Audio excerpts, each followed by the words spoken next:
युवाओं में देखने को मिलता है, इतना टैलेंट पहले कभी नहीं था। और मैं ये सिर्फ आपका दिल रखने के लिए नहीं कह रहा, मैं दिल से इस बात को फील करता हूँ। आज के इस दौर में 98 to 100% मार्क्स कई स्टूडेंट आराम से ले आते हैं, और अगर कोई 98% और 100% मार्क्स ला रहा है तो किसी को कोई हैरानी नहीं होती। और हमारे दौर में सब सब्जेक्ट के मिलाकर भी कई बच्चों के 100 पूरे नहीं हो रहे थे। तो ये बात तो बिल्कुल तय है कि आज की पीढ़ी में टैलेंट की कोई कमी नहीं है। लेकिन कहानी में ट्विस्ट कब आता है जानते हैं?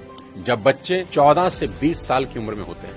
अब इनके हार्मोन्स जम करने लगते हैं, और इसका सबसे गंभीर असर ये होता है कि ये हार्मोन्स बच्चों को पेरेंट्स से दूर कर देते हैं, क्योंकि इस उम्र में बच्चों को चाहिए आजादी, और माँ बाप वो आजादी देते नहीं, क्योंकि वो जानते हैं इस तरह की आजादी के लिए ये उम्र सही नहीं है। तो पेरेंट्स रोकते हैं, समझाते हैं, उनको पता है ये उम्र फिसलने वाली है, यही वो उम्र है जिसमें फ्यूचर बन भी सकता है और बर्बाद भी हो सकता है। अब यहां बच्चों को लगता है कि यही दो लोग मेरे दुश्मन हैं। यहां बच्चे अब माँ बाप से झूठ बोलना शुरू कर देते हैं, चीजें छुपाना शुरू कर देते हैं।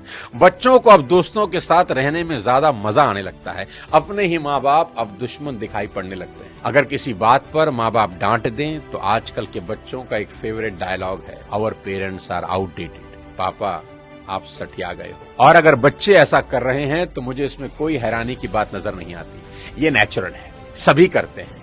25-30 साल पहले हम भी यही करते थे, और आज के कोई 25-30 साल के बाद इनके बच्चे भी ठीक इसी इंटेंसिटी से ऐसा ही करेंगे। ये साइकिल चलता रहेगा। अरे आपको दिक्कत क्या है हमसे? कम से कम हम कोशिश तो कर रहे हैं ना। बाकी मोहल्ले के लौंडों के जैसे सड़क पे आवारागर्दी तो नहीं कर रहा है, लंठाई तो नहीं कर रहा है। पढ़ाई पे ध्यान दिए होते हैं तो अरे नहीं गया ध्यान पढ़ाई पे। एक और कहानी जो इस उम्र में होती है वो ये कि बच्चे अपने पेरेंट्स से अब नफरत करते हैं और दूसरे पेरेंट की बात खुशी खुशी सुन लेते हैं। यहाँ अपना ही एग्जाम्पल देता हूँ। आज बहुत लोग मेरी बात सुनते हैं और मानते हैं, दूर दूर से कंसल्टेशन लेने आते हैं, पर मेरी अपनी बेटी को समझाने में मेरे पसीने निकल जाते हैं। कपिल शर्मा के शो में आमिर खान का भी यही प्रॉब्लम है, जो उन्होंने बताया कि सभी स्टार्स के बच्चे अपने करियर की सलाह मुझसे लेने आते हैं, पर मेरे अपने बच्चे मेरी बात नहीं सुनते। बच्चे बात सुने या ना सुने ये मेरी प्रॉब्लम नहीं है, मेरी चिंता कुछ और है, वो बताता हूं आपको।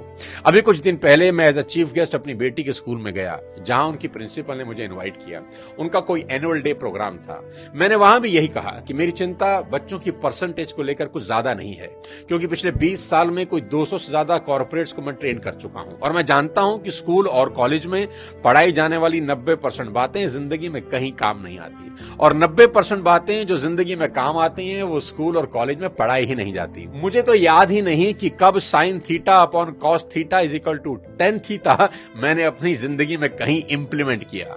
एज अ पेरेंट आज मेरी सबसे बड़ी चिंता यही है कि बच्चे किसी गलत संगत में पढ़कर कोई गलत रास्ता ना ले लें, क्योंकि कुछ रास्ते ऐसे हैं जिसमें वापसी करीब करीब नामुमकिन है, जैसे नशे का रास्ता, जहां एक बार इंसान चला जाए तो फिर वापस नहीं लौटता। नशे पर एक पूरा वीडियो मैंने बनाया है, एक बार जरूर देखना। कोई ऐसा कदम ना उठाएं जिसका पछतावा उन्हें सारी उम्र हो। एक शेर है कि एक गलत कदम उठा था राहे शौक में, एक गलत कदम उठा था राहे शौक में, और मंजिल तमाम उम्र मुझे ढूंढती रही। कि आदमी एक गलती करता है और फिर रास्ता कभी मिलता नहीं। और मेरी तो सभी स्कूल टीचर से बस इतनी ही उम्मीद है और गुजारिश है कि वो बच्चों को एक अच्छा इंसान बना दें, क्योंकि टीचर आज जो पढ़ाने वाले हैं उससे ज्यादा ज्ञान तो गूगल पर एक क्लिक में अवेलेबल है। आज टीचर की रिस्पॉन्सिबिलिटी पहले से कहीं ज्यादा है। वो अपने स्टूडेंट्स को मॉरल वैल्यू सिखा दें, बस देश के लिए कुछ करने का जज्बा उनमें भर दें तो सोने पर सुहागा हो जाए। और अगर माँ बाप के प्रति ग्रेटिट्यूड की भावना उनके अंदर आ जाए तो वो कुछ ना कुछ जिंदगी में कर ही लेंगे। टीचर इंश्योर करें कि बच्चे कुछ भी छुपाएं नहीं, और अपनी सभी छोटी बड़ी बातें अपने टीचर से या पेरेंट से डिस्कस जरूर करें। उन्हें समझाएं कि अगर कोई भी प्रॉब्लम है तो उसका हल जरूर है।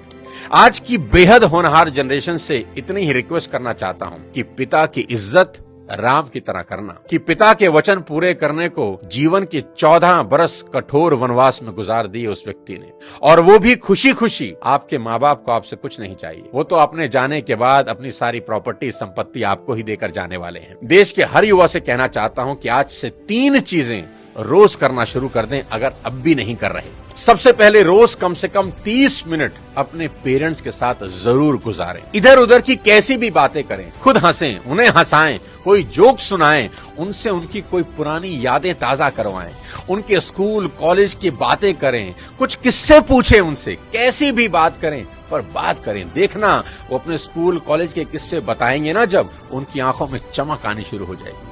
क्योंकि दोस्त, जैसे जैसे आप बड़े हो रहे हैं ना, आपके माँ बाप बूढ़े हो रहे हैं और ये समय फिर नहीं आएगा।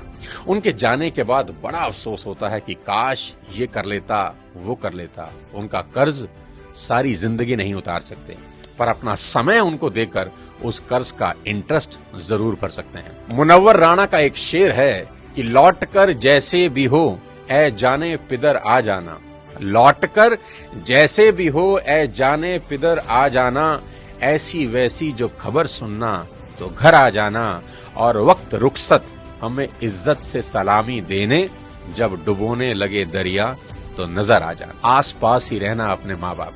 दूसरी बात, भूल कर भी उनसे ऊंची आवाज में कभी बात न करें। उनको कभी ये एहसास ना हो जाए कि अब हम बूढ़े हो रहे हैं, कमजोर हो गए, इसलिए हमसे ऐसे बात की जा रही है। याद रखना, आपकी वजह से उनकी आंख से निकला एक आंसू आपकी तमाम जिंदगी बर्बाद कर सकता है। माँ बाप तो फिर भी माफ कर देंगे, पर वो माफ नहीं करेंगे। तीसरी सबसे इंपॉर्टेंट चीज, बिना माँ बाप के पैर छुए घर से मत निकलना। अपने दिन की शुरुआत उनका आशीर्वाद लेकर ही करना।